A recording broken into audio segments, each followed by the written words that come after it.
चलिए पॉलिटी में हम एक कदम और आगे बढ़ते हैं। संविधान की इस विकास यात्रा में टीना, आज हम पार्लियामेंट पार्ट 3 की ओर बढ़ेंगे। पार्लियामेंट पार्ट 2 के तहत हमने आपको ये बताया कि भाई जो सीट्स का एलोकेशन है वो किस मेथडोलॉजी के बेसिस पे होता है। जैसे राज्यसभा में प्रोपोर्शनल रिप्रेजेंटेशन का सिस्टम फॉलो होता है, सिंगल ट्रांसफरेबल वोट सिस्टम। इस तरह से लोकसभा में टेरिटोरियल कॉन्स्टिट्यूएंसी का सिस्टम फॉलो होता है, मैंने आपको बताया। और वो एक सिंगल मेंबर कॉन्स्टिट्यूएंसी होती है, मैंने आपको ये भी समझाया। मैंने बताया कि उसे जनसंख्या के आधार पर कैसे बैलेंस किया जाता है, जिससे कि राज्यों के बीच में भी कोई भेद ना रह जाए और एक राज्य के भीतर एक कॉन्स्टिट्यूएंसी से दूसरी कॉन्स्टिट्यूएंसी में भी कोई भेद ना रह जाए। हमने इसे अच्छे से समझा। मैंने आपको बताया कि कैसे 1971 के सेंसस के बेसिस पे जो allocation of the seats to the states हैं इन द पार्लियामेंट वो फ्रीज़ कर दी गई हैं 2000 तक, सन 2000 तक। उसके बाद मैंने बताया 84th कॉन्स्टिट्यूशनल अमेंडमेंट एक्ट ला के 2001 का हमने उसे फर्दर फ्रीज़ किया 2026 तक। लेकिन फिर मैंने आपको ये भी बताया कि हमने ये कहा कि जो सीट्स राज्यों को मिली हैं जिनके तहत वो खुद को रिप्रेजेंट करेंगे पार्लियामेंट में, और जो सीट्स एलोकेट होंगी किसी स्टेट को उसके खुद के विधानसभा के चुनाव में, वो 1971 के सेंसस के आधार पर फ्रीज किए गए हैं। बट एक स्टेट की जो कॉन्स्टिट्यूएंसीज़ हैं उनको हमें हर चुनाव से पहले रैशनलाइज करना है, यानी कि उनका रीएडजस्टमेंट, रीशिफ्टिंग करनी ज़रूरी है, क्योंकि पॉपुलेशन किसी एरिया की बढ़ रही है, किसी एरिया की घट रही है एक ही राज्य के अंदर, तो उसको बैलेंस रिप्रेजेंटेशन देना है, ताकि 1 पर्सन 1 वोट 1 वोट 1 वैल्यू का कंसेप्ट फॉलो हो, ताकि जोग्राफिकल एरिया का इक्वल बेनिफिट हर पॉलिटिकल पार्टी को मिले। किसी पॉलिटिकल पार्टी के हिस्से बहुत बड़ा जोग्राफिकल एरिया या किसी के हिस्से छोटा सा जोग्राफिकल एरिया ना आ जाए, ये बैलेंस्ड हो, और ताकि उस पूरी की पूरी स्टेट के अंदर सभी कॉन्स्टिट्यूएंसीज़ जो हैं उनमें जो पॉपुलेशन है वो वेल रिप्रेजेंटेड हो, इसलिए पॉपुलेशन बैलेंस करनी है। तो उसके लिए मैंने कहा कि लेटेस्ट सेंसस यूज़ होंगे, और उसके लिए मैंने कहा कि फिर 87th कॉन्स्टिट्यूशनल अमेंडमेंट एक्ट 2003 के तहत ये कहा गया कि भाई जो 2001 का सेंसस है उसको हमें यूज़ करना है। अब उसी के तहत हमने ये भी पढ़ा कि 2002 में डीलिमिटेशन एक्ट ला करके 2002 का डीलिमिटेशन कमीशन आया, और कमीशन किनका था? Justice Kuldeep Singh. Justice Kuldeep Singh commission ने ये तय किया कि 2001 सेंसस यूज़ किया जाएगा कॉन्स्टिट्यूएंसीज़ के रीशिफ्टिंग के लिए, रीएडजस्टमेंट के लिए। और सुप्रीम कोर्ट का 2007 का जजमेंट, जिसके तहत केंद्र सरकार को निर्देश दिए गए कि कुलदीप सिंह डिलिमिटेशन कमीशन की सिफारिशों को लागू किया जाए। और उसके तहत 2008 में कर्नाटक असेंबली के चुनाव पहली बार कुलदीप सिंह डिलिमिटेशन कमीशन के बेसिस पर नई एडजस्टमेंट से जो कॉन्स्टिट्यूएंसीज़ बनी उनके आधार पर हुआ। इसके बाद फिर जब भारत के चुनाव होते हैं तो फिर भारतीय चुनाव में आज हम देखते हैं कि लगभग 543 कॉन्स्टिट्यूएंसीज़ में से 499 कॉन्स्टिट्यूएंसीज़ ऐसी हैं जो कुलदीप सिंह डीलिमिटेशन कमीशन की रिकमेंडेशन के बेसिस पर रीएडजस्टेड हैं। तो वो रीएडजस्टेड हैं 2001 के सेंसस के बेसिस पर, यानी कि आज की डेट में जो 2019 के लोकसभा के चुनाव हुए और आने वाले समय में हो सकता है जो 2022 में पंजाब के विधानसभा के चुनाव होंगे, या अभी आने वाले समय में जो वेस्ट बंगाल विधानसभा के चुनाव होने वाले हैं, ये चुनाव 2001 के सेंसस के बेसिस पर जो कॉन्स्टिट्यूएंसीज़ का एरिया रीशिफ्ट हुआ है उसके बेस पर होंगे। लेकिन उस राज्य की जो विधानसभा है उसमें कितनी सीट्स हैं, जैसे पंजाब विधानसभा की 117 सीटें हैं, और पंजाब को लोकसभा में कितनी सीटें मिली? 13। ये 1971 के सेंसस के बेसिस पे फ्रीज़ हैं। लेकिन पंजाब को जो 13 लोकसभा सीट्स मिली हैं, यानी कि वो 13 कॉन्स्टिट्यूएंसी वो आगे पीछे खिसक सकती हैं इधर उधर। आप कभी लुधियाना कॉन्स्टिट्यूएंसी या जलंधर में हो सकते हैं, वो डिपेंड कर रहा है हर बार आ रहे अपग्रेडेड सेंसस के बेसिस पे जो आर्टिकल 82 डिमांड करता है, जिसके बेसिस पर डीलिमिटेशन एक्ट और कमीशन बनते हैं, जिसके बेसिस पर कुलदीप सिंह कमीशन 2002 आया और जिसने 2001 को एक सेंसस का base year, population base year के तौर पर सेंसस 2001 को चुना, जिसके बेसिस पर पंजाब की ये 13 लोकसभा की सीट्स रीएडजस्ट होकर के चल रही हैं। आई बात समझ में? ये महत्वपूर्ण था। अब हम आगे बढ़ रहे हैं और आगे बढ़ते हुए हम देखेंगे शेड्यूल कास्ट और शेड्यूल ट्राइब के लिए सीट्स का reservation. So reservation of seats for the schedule caste and schedule tribe in the parliament. Okay, चलिए देखिए, देश जब आज़ाद हो रहा था उसके लिए स्मृति एक बड़ा संघर्ष छेड़ा था देश ने. हमारे यहाँ पर देश में एक बड़ा स्वतंत्रता संग्राम हुआ है. इसे हम फ्रीडम स्ट्रगल के तौर पर जानते हैं. इंडिया की एक खासियत रही है स्मृति कि यहाँ पर कोई रातों रात रेवोल्यूशन नहीं हुआ है. यहाँ पर एक लॉन्ग स्ट्रगल हुआ है. It is a freedom struggle, that is स्वतंत्रता संग्राम, संघर्ष चला है. इसके दौरान हमारे जो फ्रीडम फाइटर थे उनका विज़न ये था कि इंडिया को सिर्फ और सिर्फ फॉरेनर्स यानी कि ब्रिटिशर्स से इंडिपेंडेंस नहीं चाहिए. इंडिया की जो सोशल, इकोनॉमिक, पॉलिटिकल और कल्चरल डिस्क्रिपेंसीज हैं, बैकवर्डनेस हैं, ईविल प्रैक्टिसेस हैं, आज़ाद भारत को उनसे भी मुक्ति चाहिए. तो एक तरफ हमारा संघर्ष विदेशियों के खिलाफ चल रहा था, साथ ही साथ उस संघर्ष में वो गुण भी थे जिन गुणों के तहत हम उन कुरीतियों से भी लड़ना चाहते थे. तो इसके तहत ये प्रयास किया गया कि जो फैक्ट्री का वर्कर है, जो एग्रीकल्चर में लेबरर लगी हुई है, जो वुमेन है, जो चिल्ड्रन है, जो शेड्यूल कास्ट, शेड्यूल ट्राइब और बैकवर्ड कम्युनिटीज़ हैं, जो हिली एरियाज़ और दूर दराज के इलाके में रहने वाले लोग हैं, जो नॉन डेवलप्ड रीजन के लोग हैं, जो माइनॉरिटी सेक्शंस आ जाते हैं, इन सब का भी विकास आज़ाद भारत में होना ज़रूरी है, जो कि अभी तक नहीं भी हो पा रहा है. तो इसके लिए भी प्रयास हमें करने अनिवार्य थे. इसी के तहत लंबे समय तक संविधान बनने से पहले ही भारत में ये कवायद चलती रही कि संविधान के तौर पर हम अंग्रेज़ों से क्या क्या ले सकते हैं. तो समय समय पर इन प्रावधानों को हमारे फ्रीडम फाइटर ब्रिटिशर से मिलने वाली पॉलिटिकल रिलैक्सेशंस के तौर पर मांगते ही रहे थे. तो वही चीज़ें हमारे संविधान में नज़र भी आई हैं. तो उन चीज़ों के तहत अगर हम देखें तो रिजर्वेशन का एक कंसेप्ट रखा गया.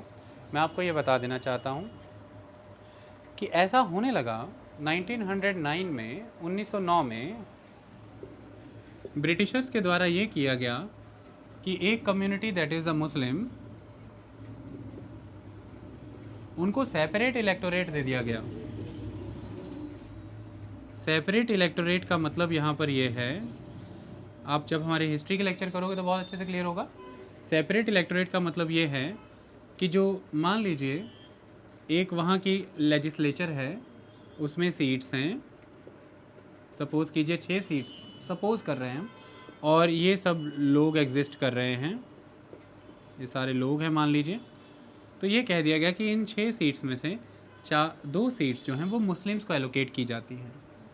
और ये 2 सीट्स पे 2 चीज़ें हैं अब तो.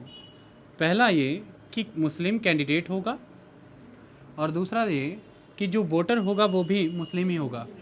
तो मुस्लिम वोटर इलेक्टोरेट, मैं उस दिन से वोटर को क्या कह के पुकार रहा हूँ, इलेक्टोरेट. तो एक इलेक्टोरेट ही दे दिया गया कैंडिडेट को सेपरेट, एक कैंडिडेट को एक सेपरेट इलेक्टोरेट दे दिया. मतलब ये सारा इलेक्टोरेट जनरल हो गया और ये वाले इलेक्टोरेट सेपरेट हो गए. कौन से? मुस्लिम. तो मुस्लिम कैंडिडेट खड़ा है, एक मुस्लिम सीट पर 1 2 3 4 5 6 मुस्लिम खड़े हैं. इनको वोट डाल के एक मुस्लिम ही जीतेगा, कोई एक ही कैंडिडेट जीतेगा, वोट भी सारे मुस्लिम ही डालेंगे. ये जनरल इलेक्टोरेट वाले इधर आके वोट नहीं डाल सकते. आई बात समझ में? लेकिन इस जनरल इलेक्टोरेट में अगर मुस्लिम आ रहे हैं तो वो वहाँ पर जो भी कैंडिडेट खड़ा है उसको वोट डाल सकते हैं. आई बात समझ में? तो ये सिस्टम था. तो सेपरेट इलेक्टोरेट का सिस्टम दे दिया गया 1909 में अंग्रेज़ों के द्वारा. उसके बाद से बहुत तेज़ी से रिजर्वेशन की मांगें आगे बढ़ती गई. एक समय आया जिस ज़माने में एक मैकडॉवल अवार्ड आया. आई बात समझ में? मैकडॉवल की मैकडोनल्ड? मैकडोनल्ड. ओके. ये कौन हुआ करते थे Ramsay McDonald? Sonali, Ramsay McDonald कौन थे? प्राइम मिनिस्टर थे कि गवर्नर जनरल थे? Very good. तो रैमसे मैकडोनल्ड ये एक अवार्ड लेके, अवार्ड मतलब कि एक कानून, एक प्रोनाउंसमेंट कुछ लेकर के आए, जिसके तहत ये होने लगा कि जो शेड्यूल कास्ट है इनको भी सेपरेट इलेक्टोरेट दे दिया जाएगा। लेकिन गांधी जी इसके खिलाफ थे। गांधी जी का मानना था कि अगर शेड्यूल कास्ट को, हरिजन को अगर सेपरेट इलेक्टोरेट दे दिया जाएगा तो फिर ये अंग्रेज़ों की साजिश है उन्हें हिंदुओं से अलग करने की, भारत के अखंड रूप को तोड़ करके खंडित करने की। Indian growing freedom struggle, Indian growing sentiment of nationalism, Indian growing unity for the freedom को ब्रेक करने के ये सारे तरीके हैं। अंग्रेज इसलिए ऐसा कर रहे हैं और इससे विकास नहीं होगा शेड्यूल कास्ट का, क्योंकि वो एक सेपरेट कम्युनिटी बन के रह जाएंगे और फिर आज़ाद भारत में जो इनके बाहर का हिंदू होगा, मेजॉरिटेरियन कैरेक्टर में होगा, वो इन्हें सप्रेस कर देगा। ये फूट जो अब डाली जाएगी हमेशा तक बनी रहेगी, ऐसा उनका मानना था। अंबेडकर सेपरेट इलेक्टोरेट के हक में थे, वो चाहते थे कि ये उन्हें मिले। आई बात समझ में? अब गांधी जी उस समय में यरवदा जेल में थे, पूना में। संघर्ष चल रहा था उस ज़माने में और सिविल डिसोबीडियंस मूवमेंट चल रहा था। वो सिविल डिसोबीडियंस मूवमेंट सविनय अवज्ञा आंदोलन, उसकी वजह से गांधी जी को तो उठा करके डाला हुआ था पूना की यरवदा जेल में अंग्रेजों ने। गांधी जी वहीं से आमरण अनशन का आह्वान दे गए कि मैं फास्ट अनटू डेथ करूँगा, आमरण अनशन, जब तक मरता नहीं अनशन करूँगा, अन्न जल त्यागूंगा अगर ये सेपरेट इलेक्टोरेट प्रभावी हुआ तो। उनका आमरण अनशन के दिन बढ़ते गए बढ़ते गए बढ़ते गए, उन्हें मनाने की बहुत कोशिश हुई। फाइनली अंबेडकर उन्हें मनाया, बातचीत हुई, तो अंबेडकर ने अपनी मांग छोड़ी कि शेड्यूल कास्ट को सेपरेट इलेक्टोरेट दिया जाए और गांधी जी ने कहा कि शेड्यूल कास्ट को जितना रिजर्वेशन अब तक दिया जा रहा है इससे दुगना कर दीजिए, लेकिन सेपरेट इलेक्टोरेट नहीं। तो फाइनली ये सारा प्रोसेस एग्जीक्यूट हुआ। तो रिजर्वेशन के मांग पुरानी है भारत में। ये जो मैंने आपको वाक़या सुनाया ये लगभग 1932 का है और गांधी और अंबेडकर के बीच में ये जो समझौता हुआ इसे पूना का पैक्ट कहते हैं। ये पूना पैक्ट है। इसके पहले मैं आपको बताना चाहता हूँ कि 1927 में भारत में अंग्रेज़ों के द्वारा भेजा गया एक मिशन आया था जिसे हम साइमन कमीशन कहते हैं। साइमन गो बैक के नारे लगे थे। उन नारों में ही लाला लाजपत राय के सर पर लाठी पड़ी और वो मारे गए और आपको पता होगा फिर भगत सिंह, सुखदेव और राजगुरु ने उसी का बदला लिया।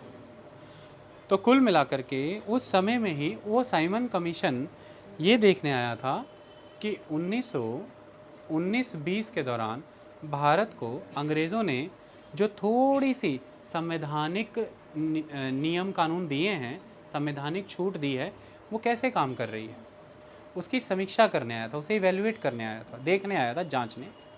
इसलिए वो भारत भर में घूमा और अलग अलग ट्राइबल लोगों से मिला, हिली एरिया के लोगों से मिला, शेड्यूल कास्ट रिप्रेजेंटेटिव से मिला, सबसे मिला। उस दौरान मिलते हुए उसके सामने ये प्रपोज़ल रखा गया था कि शेड्यूल कास्ट को रिजर्वेशन मिलना चाहिए अलग से लेजिस्लेचर्स में। तब से ये प्रपोजल्स दिए जा रहे थे। इसके बाद भारत में जहाँ एक तरफ सिविल डिसोबीडियंस मूवमेंट 1930-31 से स्टार्ट होकर के 33-34 तक चला, उसी दौरान साइमल्टेनियसली ब्रिटेन में, लंदन में राउंड टेबल पर बैठ के अंग्रेजी नुमाइंदे और भारतीय रिप्रेजेंटेटिव राउंड टेबल कॉन्फ्रेंसेस कर रहे थे। इसे गोल मेज सम्मेलन कहते हैं कि भारत को और ज़्यादा संवैधानिक आज़ादी कैसे दी जाए, कैसे और ज़्यादा पॉलिटिकली इंडिपेंडेंट बनाया जाए। उस दौरान भी शेड्यूल कास्ट रिजर्वेशन का मुद्दा बहुत महत्वपूर्ण रहा और इसी दौरान फिर आपको पता है गांधी जी जेल में डाले गए। वहाँ पे उन्होंने सेपरेट इलेक्टोरेट के नाम पर आमरण अनशन कर दिया।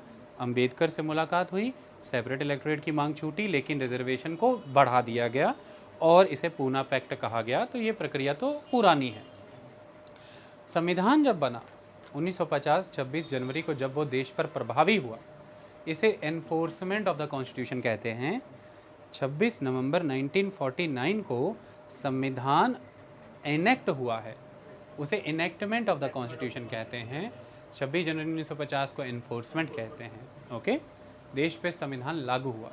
उस दौरान ये प्रावधान रखा गया कि जो पॉलिटिकल रिजर्वेशन है, पॉलिटिकल रिजर्वेशन माना शेड्यूल कास्ट और शेड्यूल ट्राइब को पार्लियामेंट में रिजर्वेशन दिया गया उनकी जनसंख्या के अनुपात में, उनके जनसंख्या के अनुपात में। और ये कहा गया कि ये 10 साल तक प्रभावी रहेगा। 10 साल के बाद परिस्थितियों को देख करके यदि लगे तो इसे और 10 बरस आप बढ़ाइए, वरना जब परिस्थितियां सामान्य हो जाएं, रिप्रेजेंटेशन प्रॉपर मैनर में होने लगे, तो रिजर्वेशन फिर 10 ईयर के लिए रखा गया। उसके बाद से ये रिजर्वेशन 1, 2, 3, 4, 5, 6 देश आज़ाद हुए, देश में संविधान लागू हुए, अब 70 साल होने को है ना, 1950 और 2020 70 साल, 70 ईयर्स।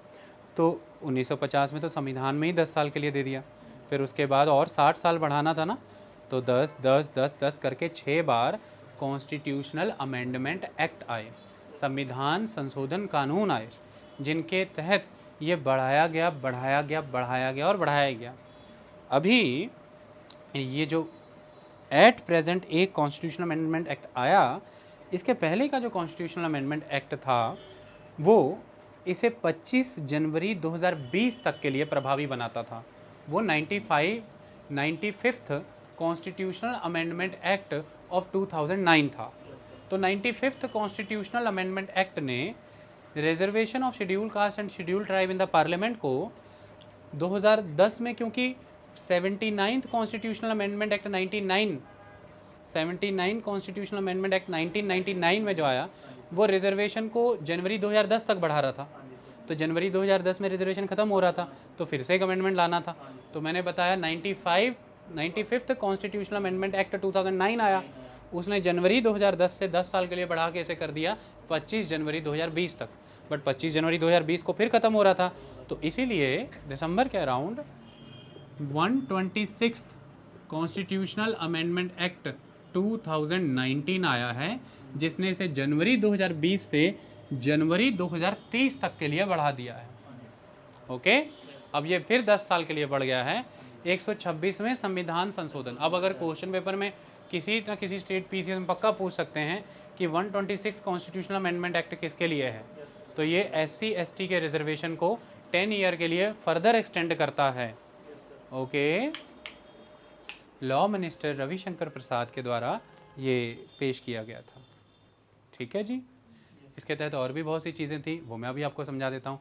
इतना समझ में आया? तो ये कितना, कौन सा वाला होगा? Seventh time constitutional amendment act ला करके हमने और 10 बरस के लिए बढ़ा दिया, क्योंकि पहली बार तो संविधान में ही 10 बरस के लिए था, उसके बाद फिर 6 और आए, तो 60 बरस उससे पूरे हो गए। अब ये एक और आया है, तो 10 और बरस इसने दे दिए, तो 70 बरस इन अमेंडमेंट एक्ट ने दे दिए, 10 बरस तो कॉन्स्टिट्यूशन ने दे दिए थे, तो 2030 तक टोटल 80 बरस बनते हैं। ठीक है, 80 ईयर्स, 80 साल। ओके, इतनी बात क्लियर?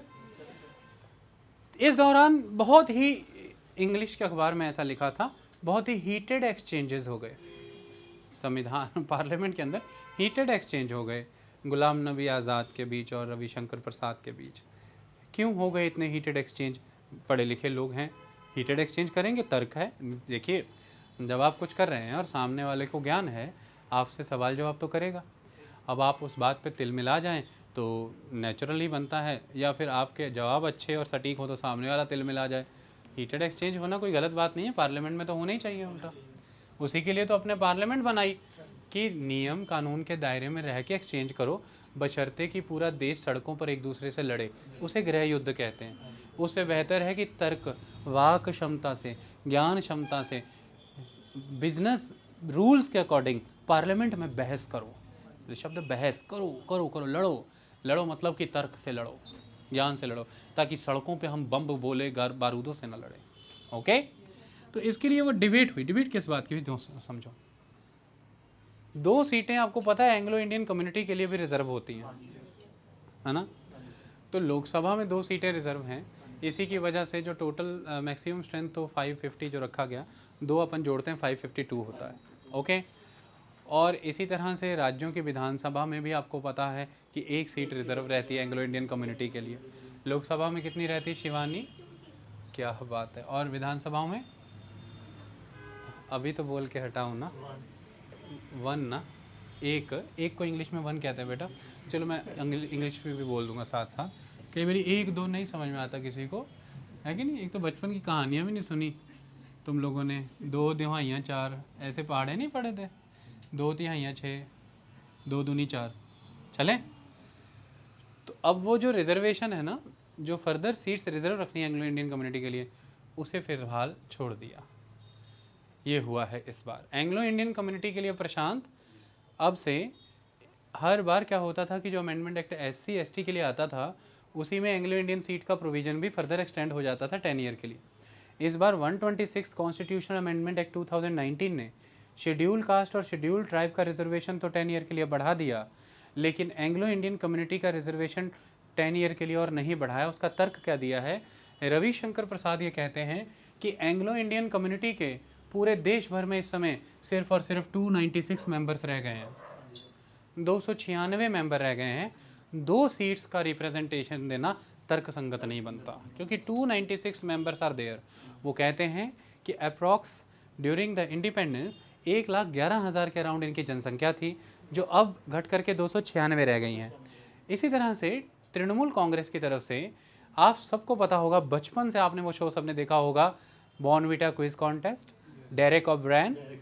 तो डेरेक ओब्रायन खुद को ये कहते हैं कि वो भी एंग्लो इंडियन कम्युनिटी से हैं, और उन्होंने ये कहा हीटेड एक्सचेंज में कि मैं कभी एंग्लो इंडियन कम्युनिटी के लिए नहीं बोला हूँ, आज बोल रहा हूँ। आंकड़े गलत हैं। आज़ादी के समय 3.5 लाख जनसंख्या थी और इस समय 296 हम नहीं मानते, जनसंख्या काफ़ी है।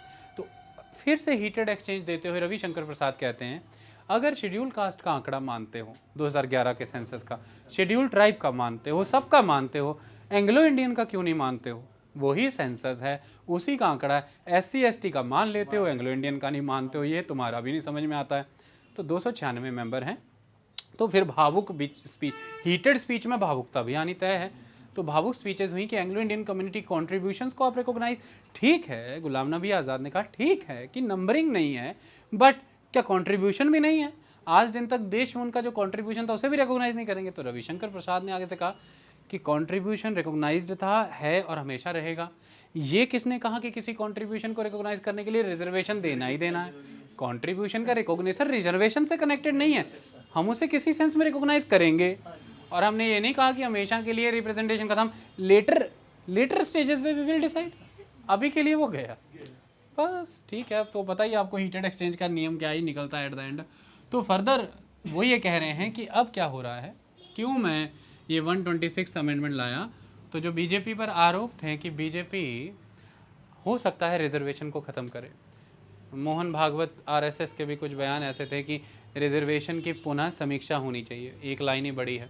और फिर ये भी तर्क चलता रहा, सुप्रीम कोर्ट कहता रहा कि कोशिश करिए कि देखिए कि शेड्यूल कास्ट शेड्यूल ट्राइब के अंदर एक बहुत बड़ी कम्युनिटी ऐसी भी है जो शायद क्रीम हो गई है, तो क्या हमें उसके अंदर भी OBC कैटेगरी की तरह नॉन क्रीमी लेयर को बेनिफिट नहीं देना चाहिए? तो रविशंकर प्रसाद ने अमेंडमेंट एक्ट लाते हुए स्पष्ट कर दिया कि हमने तो सुप्रीम कोर्ट में भी हलफनामा दे दिया है कि शेड्यूल कास्ट शेड्यूल ट्राइब में अभी बहुत बैकवर्डनेस है, तो क्रीमी और नॉन क्रीमी वाला कोई स्कोप नहीं है। इंडियन गवर्नमेंट का स्टैंड बिल्कुल क्लियर है, हम किसी भी सेंस में रिजर्वेशन ख़त्म करने नहीं जा रहे हैं, रिजर्वेशन चलता ही रहेगा। और अभी के लिए क्रीमी नॉन क्रीमी का हमारी तरफ से कोई सपोर्ट नहीं है। राज्यसभा में मौजूद 163 मेंबर्स में निर्विरोध तरीके से 163 के 3 ने ही इसके फेवर में वोट डाल के इस अमेंडमेंट को पास कराया। क्योंकि मैं आपको ये बता देना चाहता हूँ, इसमें राज्य भी तो प्रभावित हो रहे हैं, क्योंकि इसी के तहत राज्यों की विधानसभाओं में भी रिजर्वेशन, पहली बात। दूसरी बात सुनो, राज्यों को सीट्स का शेयर मिलेगा ना पार्लियामेंट में, तो राज्य प्रभावित हैं। तो आपको पता है संविधान को संशोधन करने के 3 तरीके हैं। एक तो तरीका है आम संशोधन, वो तो बाय लॉ ही हो जाता है कि जो कानून लाया ही है उसी कानून में लिखा है कि बाय लॉ ये एक्ट चल जाएगा, तो जो भी संविधान। दूसरा होता है आर्टिकल 368 वाला अमेंडमेंट। उस अमेंडमेंट का तरीका आप जानते हैं कि स्पेशल मेजॉरिटी से होता है, कि लोकसभा और राज्यसभा में वो कानून स्पेशल मेजॉरिटी से पास होकर के राष्ट्रपति साइन करे। इसमें एक और तरीका था, आपको पता होना चाहिए, जो भी मामला फेडरलिज्म से जुड़ा है, यानी कि जिसमें सेंटर के साथ साथ स्टेट्स भी प्रभावित होंगे, पार्लियामेंट के अंदर कोई ऐसा कानून आप लाएं जिससे संविधान में परिवर्तन आए और उस परिवर्तन से सेंटर के साथ साथ स्टेट गवर्नमेंट्स भी प्रभावित हो रही हैं, तो फिर सिर्फ इतने पे नहीं चलेगा कि पार्लियामेंट के अंदर ही स्पेशल मेजॉरिटी से आपने वो पास कर दिया। पार्लियामेंट में स्पेशल मेजॉरिटी से पास होने के साथ साथ उसे भारत के कुल राज्यों की आधे राज्यों से स्वीकृति चाहिए। तो फिर आपको पता होना चाहिए कि कि शेड्यूल कास्ट शेड्यूल ट्राइब का रिजर्वेशन का जो भी एक्ट है वो जब भी प्रेजेंट किया जाता है वो पार्लियामेंट की स्वीकृति के साथ साथ आधे राज्यों की स्वीकृति के लिए उनके पास भी प्रेजेंट होता है। ये पता होना चाहिए। आई बात समझ में? तो आधे राज्यों के पास जाएगा। स्पेशल मेजॉरिटी मैंने कई बार आगे समझाई, अभी भी समझा देता हूँ। मान लीजिए ये लोकसभा है, मान लीजिए ये राज्यसभा है। सिंपल मेजॉरिटी से कोई कानून अगर पास हो तो वो क्या होता है? बहुत ही सिंपल होता है। क्या होता है? Majority of the member present and voting. मान लीजिए कि 500 मेंबर प्रेजेंट हैं और उसमें से 400 ही मेंबर वोटिंग में हिस्सा ले रहे हैं। 100 मेंबर कहते हैं कि ना हमारी हाँ है ना है, हम वोटिंग में आएंगे ही नहीं। अब 400 मेंबर प्रेजेंट भी हैं और साथ में वोटिंग भी कर रहे हैं, इसकी मेजॉरिटी, तो इसका हाफ हो गया 200 और उसमें एक और जोड़ दो तो 201। एक तरफ 201 लोग खड़े हो जाएंगे तो दूसरी तरफ 199। 400 से 201 निकालो 199 बचता है। तो ये माइनॉरिटी है, ये मेजॉरिटी है। तो ये हो गई सिंपल मेजॉरिटी। इसकी इंग्लिश में line majority of the member present and voting. But special majority इससे अलग होता है। स्पेशल मेजॉरिटी में हमने क्या करना होता है? कुछ खास तरह के बिल जैसे कि अमेंडमेंट एक्ट, ये स्पेशल मेजॉरिटी से आता है। मेंबर 500 ही हैं और सपोज़ कीजिए कि इनमें से 400 मेंबर प्रेजेंट और वोटिंग भी ले रहे हैं, 100 नहीं ले रहे हैं। तो सबसे पहला इसका एस्पेक्ट क्या है? 2/3 of the member present and voting. अब मेजॉरिटी यानी कि 50% नहीं, अब 66%। तो 2/3 कितना हो गया? 66। तो 2/3 of the member present and voting 400 का कितना हुआ सोनाली? 267। तो पहले प्रोसेस में हमें वोट कितने चाहिए थे? 201। लेकिन अब देखिए ज़्यादा में मुश्किल हो गया ना, अब वोट चाहिए 267। लेकिन बात इतने पे भी नहीं बनेगी। 267 आने के बाद इस बात को भी अश्योर करना है कि एक चेक और लगाना है। तो फर्स्ट कंडीशन तो पूरी कर दी कि 2/3 of the member present and voting fulfil हो गया।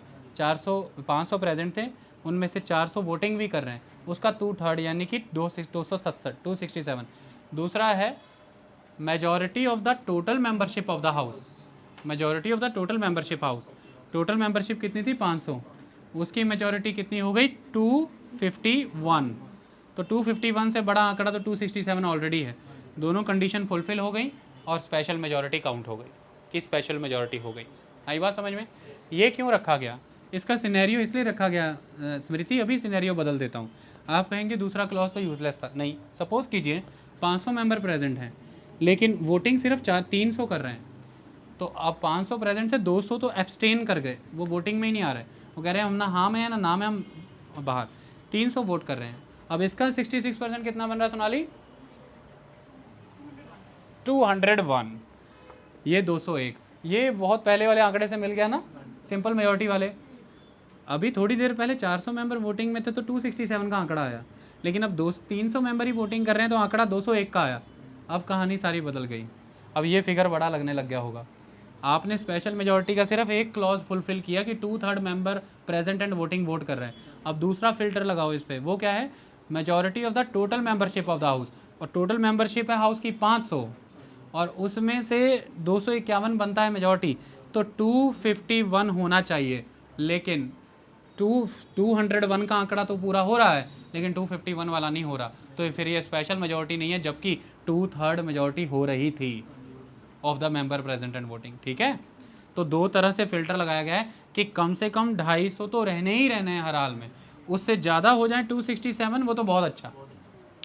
तो स्पेशल मेजॉरिटी के साथ अमेंडमेंट होता है और आधे राज्यों से भी पास होना, आधे से ज़्यादा से हो जाए।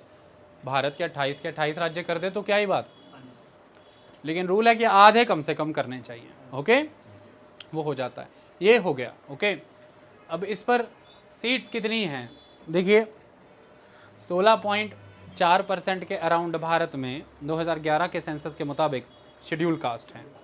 8.2% के अराउंड शेड्यूल ट्राइब फॉल करते हैं। कुल संख्या जो आंकड़ा पार्लियामेंट में देते हुए रविशंकर प्रसाद बताते हैं, वो कहते हैं 2011 के सेंसस के मुकाबले शेड्यूल कास्ट की जनसंख्या भारत में 20.13 करोड़ है और शेड्यूल ट्राइब की जनसंख्या भारत में 10.45 करोड़ है। तो schedule caste 20.13 crore, schedule tribe 10.45 crore, जो कि रविशंकर प्रसाद ही कहते हैं कि आज़ादी के समय में शेड्यूल कास्ट 5.13 करोड़ थे, बढ़ करके 20.13 करोड़ हुए हैं। आज़ादी के समय शेड्यूल ट्राइब 1.91 करोड़ थे, बढ़ करके 10.45 करोड़ हुए हैं। तो ये इनकी आज की मौजूदा जनसंख्या, दोनों को कुल मिला लें तो लगभग 30 करोड़ से ऊपर की जनसंख्या बनती है। 125 करोड़, 121 करोड़ के भारत में लगभग 30 करोड़ से ऊपर की जनसंख्या शेड्यूल कास्ट और शेड्यूल ट्राइब की बन रही है। उस हिसाब से देखें तो ये भारत की 16.4% के अराउंड शेड्यूल कास्ट, 8.2% के अराउंड शेड्यूल ट्राइब की जनसंख्या बन रही है। अब मुद्दा ये है कि हमें जो सीट्स हैं उनका एलोकेशन है राज्यों को, वो तो हमने 1971 के सेंसस के बेसिस पर फ्रीज कर रखा है। हम कॉन्स्टिट्यूएंसीज़ को री एडजस्ट कर सकते हैं और तब से हमने एक सीट्स भी फ्रीज कर रखी हैं। मैक्सिमम लिमिट हाउस की वो है 552 और 250 उस हिसाब से। अब अगर आज की डेट में देखें तो कुल मिलाकर के हमारी पार्लियामेंट में 84 मेंबर पार्लियामेंट में शेड्यूल कास्ट के हैं, 84 मेंबर पार्लियामेंट में शेड्यूल कास्ट के हैं और 47 मेंबर पार्लियामेंट में शेड्यूल ट्राइब के हैं। आई बात समझ में? यानी कि लगभग 80 और 40 120 और 7 4 111 131 के अराउंड हमारी पार्लियामेंट के अंदर शेड्यूल कास्ट और शेड्यूल ट्राइब के मेंबर फॉल करते हैं। तो कुल देख लें तो 790 सदस्यों की पार्लियामेंट है। जिस 790 सदस्यों की पार्लियामेंट में ऑलमोस्ट 131 सदस्य शेड्यूल कास्ट और शेड्यूल ट्राइब के हैं। ये आंकड़ा यहाँ पर बताया गया है। आई बात समझ में? और ये तो अब ख़त्म ही कर दिया गया है एंग्लो इंडियन वाला। इसके अलावा अगर राज्यों की विधानसभाओं को देखें और सारी राज्यों की विधानसभाओं में शेड्यूल कास्ट शेड्यूल ट्राइब का टोटल लगा लें तो शेड्यूल कास्ट मेंबर जो सारी स्टेट असेंबलीज़ में विधानसभाओं में तो वो है 614 और शेड्यूल ट्राइब मेंबर सारी विधानसभाओं को अगर देख लें तो वो है 554। तो 614 शेड्यूल कास्ट मेंबर हैं पूरे भारत की विधानसभाओं को टोटल कर लें और 554 शेड्यूल ट्राइब है अगर पूरे भारत की विधानसभाओं का टोटल कर लें। आई बात समझ में? इस तरह से ये मौजूदा आंकड़ा जो 126 कॉन्स्टिट्यूशनल अमेंडमेंट एक्ट 2019 प्रेजेंट करते हुए रविशंकर प्रसाद के द्वारा, केंद्रीय मंत्री के द्वारा 2011 के सेंसस को आधार बना करके प्रस्तुत किया गया था। आई बात समझ में? ये मौजूदा परिस्थिति हमारे सामने खड़ी है। देश जब 1971 की बात मैं करता हूँ आपके सामने और आप ये देखें कि हमने उस समय में लोकसभा की स्ट्रेंथ को लगभग 550 के अराउंड ही फिक्स किया था और मैं ये बार बार कहता हूँ आपको कि जनसंख्या के आधार पर इसको फिक्स करना है अपन को। तो उस हिसाब से देखें तो 1971 के अराउंड कुल भारत की जनसंख्या अगर आप देखें तो लगभग 56.52 करोड़ के अराउंड थी, लगभग 556 करोड़ के अराउंड थी। तो फिर वही 550 560 के अराउंड सीट्स हमने लोकसभा को दे रखी हैं।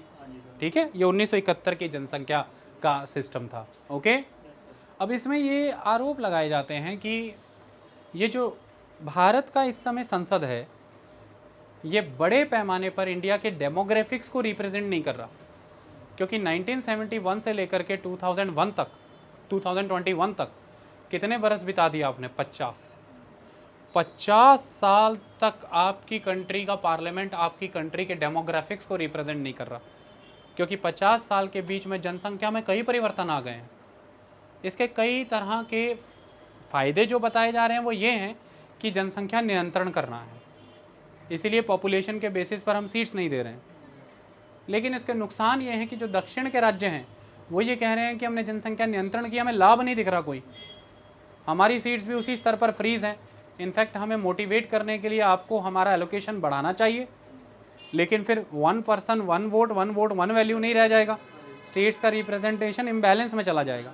और दूसरी तरफ जिन राज्यों की जनसंख्या बढ़ रही है वो राज्य अपनी आपत्ति ये दर्ज कर रहे हैं कि हमारी जनसंख्या अब इतनी बढ़ चुकी है फिर भी उसके मुकाबले हमारा रिप्रेजेंटेशन पार्लियामेंट में बड़ा कम है। हम आज नॉर्थ ईस्ट के राज्यों को अगर देखें तो कहाँ 1971, कहाँ 2021, उनकी तब की जनसंख्या और आज की जनसंख्या देखिए तो उस हिसाब से देखें तो उनका तब के हिसाब से रिप्रेजेंटेशन कुछ भी नहीं था। तो आज तो 50 साल में कई ज़मीन आसमान का अंतर पड़ गया। तो उन राज्यों के हिसाब से देखें तो वो कहते हैं कि हमारी बढ़ी हुई जनसंख्या के मुताबिक हमारा रिप्रेजेंटेशन भी होना चाहिए ताकि हमारे नुमाइंदे वहाँ आकर के बैठें और हम देश की पॉलिसी मेकिंग में एक प्रोडक्टिव और कंस्ट्रक्टिव रोल प्ले कर सकें, ताकि हम जो नीति बन रही है देश के लिए उस नीतियों को अपने ओर भी मोड़ पाएँ। तो जिनकी जनसंख्या बढ़ रही है वो भी तंग है कि हमारे उस अनुपात में नुमाइंदे नहीं हैं, तो 1 पर्सन 1 वोट वाला सिस्टम नहीं हो रहा, 1 वोट 1 वैल्यू सिस्टम नहीं है, हमारी जनसंख्या विस्फोटक है और हमारे नुमाइंदे कम हैं। जिनकी घट रही है ये उन पर आरोप लगा रहे हैं कि उनकी तो जनसंख्या घट रही है, नीचे आ चुकी है, बैलेंस्ड है, और उनको रिप्रेजेंटेशन में सीट्स इतना मिला हुआ है। तो उनकी पॉपुलेशन और उनकी सीट, हमारी पॉपुलेशन और हमारी सीट का रेशियो निकालेंगे तो बात नहीं जम रही है, ये तो इम्बैलेंस है। और जिन्होंने जनसंख्या नियंत्रण कर रही वो उल्टा ये कह रहे हैं कि अब जब 2026 में फ्रीज उठेगा तो ये लोग तो जनसंख्या बढ़ा के बैठे हैं, तब भी यही फॉर्मूला लगाओगे जनसंख्या वाला, तो फिर तो सीटें इतनी बढ़ जाएंगी, उसमें इन्हीं को मेजोरिटी मिलेगी। तो हम फिर जनसंख्या बढ़ाना शुरू कर दें 2026 तक, 31 का सेंसस आने तक, या फिर हम घटाते ही चले जाएं। देश में डेयरिंग लीडरशिप नहीं आ पा रही, ये तय नहीं कर पा रहे, तो हर कोई टाल रहा है। 2001 में ये निर्णय फिर सामने खड़ा था अटल बिहारी वाजपेयी के, तो फिर टाल दिया। 2026 तक इसको ख़त्म कर दो, क्योंकि 2026 तक भारत में डेमोग्राफी का चेंज बड़ा ज़बरदस्त आ जाएगा, पॉपुलेशन रिप्लेस होगी, पॉपुलेशन रिप्लेसमेंट होगा। तो इनको उम्मीदें वहाँ से जगी हुई हैं कि शायद तब तक कुछ बड़ा पॉपुलेशन रिप्लेसमेंट हो जाएगा तो हम बच जाएंगे, लेकिन हिम्मत की ज़रूरत है। अब उस समय में भी क्या होगा जा करके अभी क्लियर किसी को पता नहीं। उन 2001 में 2026 बड़ा दूर था, आज 2021 में 2026 तो बिल्कुल सामने खड़ा है। 2024 तक तो देश की जीडीपी कहाँ तक ले जानी है उसकी बातें भी होने लगी, कोरोना भी आ गया।